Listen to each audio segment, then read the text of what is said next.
So how did I do the hypsometer?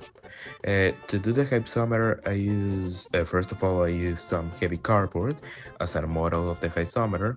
Also, transparent tape, a straw, a string, and the last one, I use I use like something small but a little bit heavy. So I decided to use a coin.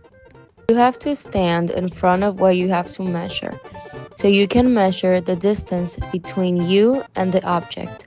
For example, you count the steps backwards, like 100 steps, you're going to translate it to meters.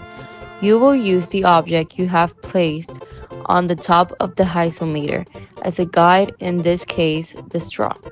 It can be another object, but we chose a straw. So now you look at the top of what you're going to measure. In our case, it will be the building. So basically the thread or string will remain vertical and will indicate the centimeters you have turned the insometer, thanks to the weight.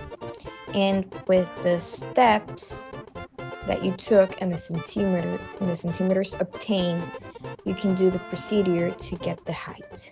Okay, so the data you'll need to do this procedure, it's your distance from the object you measured, where does the string fall, like the centimeters, and the longitude of your cardboard, which will be basically your the longitude of your hypsometer. So to summarize this, I will be referring to the distance from the object just as distance. The centimeters of where does the string fall, I will be calling it string to make it easier, and the longitude of the cardboard, I will be referring it to just longitude. So to start, you gotta do string over the longitude equals distance over height. Obviously, we don't have the height now, so that will be just you can use any letter, for example, H from height, and this will be equals to height equals distance times longitude over string, and basically that result will be your first height, but you're gonna add that height basically to the person's height that measured the object, because obviously the person's height made a difference. So when you add those numbers, like the result of the first procedure we mentioned plus the person's height, you will get your final height. Now you gotta find the hypotenuse, basically using the Pythagorean theorem. So you gotta make it twice. You gotta use the Pythagorean theorem twice.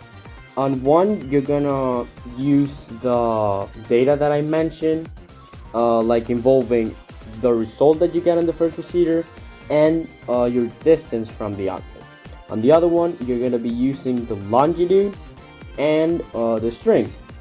So yeah, basically the first result of what I mentioned will be the hypotenuse of basically the object that you measure, and while the second hypotenuse will be the hypotenuse of the hypsometer.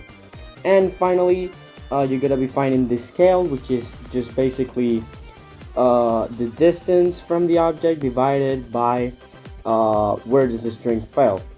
So that will be your result for the scale, and if you want to confirm it, you can take that result and multiply it by the longitude of the cardboard. And if it gives you the same result as the height got in the first procedure, it means your scale is good.